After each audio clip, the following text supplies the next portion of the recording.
You've been waiting, I've been waiting, so let's build a house.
And this is what it looks like when it's complete. It is pretty much done, other than the inside. The inside is still a little bare, because that is actually what we're going to be doing next. We're going to be designing this interior.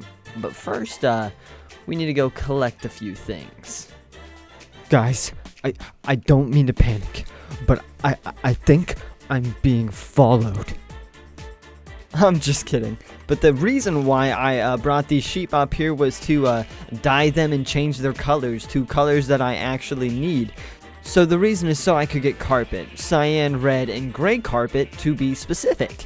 And that was just so I could do up my floors in a certain way so it was just a little more pleasing to the eye to look at. So the style that I'm pretty much going with is one that I'll show you right now. It's pretty much just me placing a few of these in random spots I think it could go.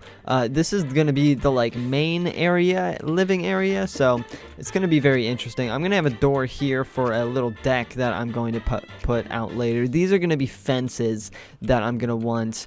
Actually, I should just divvy out what this is going to be. This is going to be like a little couch area right here, just with the TV in it. I don't really know what's going to go over here. But as you can see, the carpet really just ends up filling out a lot of this room, and it makes it look very nice in my opinion. Now I'm actually going to go get more wood to finish that floor of the building. So I'll be right back. What I really need to do is move all my chests from this little cave home that I have to the base that I literally just made. But that's not going to be for a little while. I believe I was using spruce for the floors, but it could be dark oak. So we may have to make another trip. Because I did unfortunately use up all the dark oak I had making the house and the roof. So let's hope the floors are spruce and not dark oak. So giving it a quick look-see, it looks like I was actually using spruce. So that is very good for me. Anyway, let's just go ahead and put this floor in real quick, and it will have most things done by then. So I've gone ahead and finished the upstairs right there that I'll show you in a second. Also, comment down below what I should do with this room right here, because I really do not know. But anyway, up here, as you can see, I've pimped it out a little bit. Pretty much these are the seats that you'll sit in and watch. I want to put a painting right here, but I do not have materials for a painting right now. I don't really know what this is. This is really just to take up the corner. If you guys have any other ideas for what I could put here, let me know. Here's the carpet, what I decided to finish on, and then we've got the wall of bookshelves right here. I was growing out that little pile of sugarcane all the way out there for a little while just to grab these, but it looks nice. And something else probably caught your eye. There's a little outside portion here now. If you look at this, I made a little deck for us, a little little deck area just to look out and watch the scenery, because it looks fabulous from here, to be honest. Looks absolutely amazing. And also, this fits in very, very well with the build, so I just decided to add it and keep it there, because I don't know, it looks real swell. So anyway, going back upstairs, I'm actually going to need this crafting table.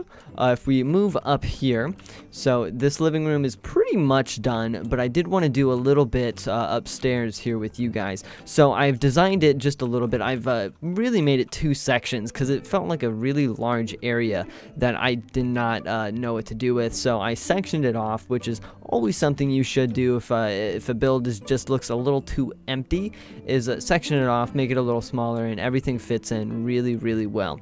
So what I wanted to do is just kind of place things on the walls so you guys kind of got more of a mood of what I'm doing. And also, as you can see, I should say, I switched out the carpet here from cyan to red. That's just more of the mood I wanted, because I wanted more of a cyan up here to help me out, which I haven't placed up here yet because I've run out of carpet. But anyway, right before the sun sets, I just want to place in like some of these barrels here just to like show you that just things looking nice. It gets a little smaller, and then imagine some like carpet here, so it just looks detailed and nice. And then in here it's like the same thing. You can put some barrels down. It's actually a pretty nice wall block too, if you think about it. For an attic, it really is nice. And then you'd add the like finishing touches of like the wood right here with like a light source on it, maybe a lantern eventually. We'll just put a torch on it for now. Actually, I'll put the torch like right there for now. We'll have a lantern up here eventually, and then we'd have like a crafting table right here, and it fills the room out really, really nicely. And the carpet would add even more detail, so I'm gonna go grind that out real quick to show you guys. So this is the finished product of what it actually looks like with the carpet there. I actually had to move that torch to place this carpet because it just felt so weird having just a hole right here with like 2 other blocks over here. I'm just like, yeah, I'd rather have this be filled in and those 2 be outed, and it feels so much nicer. Just the detail in here is very, very nice. I can't wait to get the lanterns in as well when I am able to upgrade 2 lanterns from torches, because this area is just gonna it's gonna pop so much. I'm gonna replace like just every one of my torches with like lanterns, except for this guy. That guy's gonna go. Bye, man. But once again, guys, please put your suggestions below of what I should do with this room here, because it's quite bad. it's not great. I don't know what to do with it, really. Just please help me out. And on that note of telling you guys what to do, I'd like to give a shout out to my Patreon and my wonderful only patron, Cinderpup. So if you guys want to change that and make Cinderpup one of 2 or maybe 3 patrons, that would be well appreciated, I would say. But yeah, shout out to Cinderpup for being a contributor to the Patreon. I love you, and I really have no words for how grateful I am that you're helping me do what I love doing. Anyway, enough of that. Let's get back into the video. And for the rest of the video, I decided to do a time lapse of me just sprucing up the area a little bit. It looked a little bland to me and made it feel like the house didn't really belong, so I just made the house fit in a little more to the landscape that was around it. And I think it turned out really nice with what I added to it, but I'll just let you guys watch the rest of the video to see.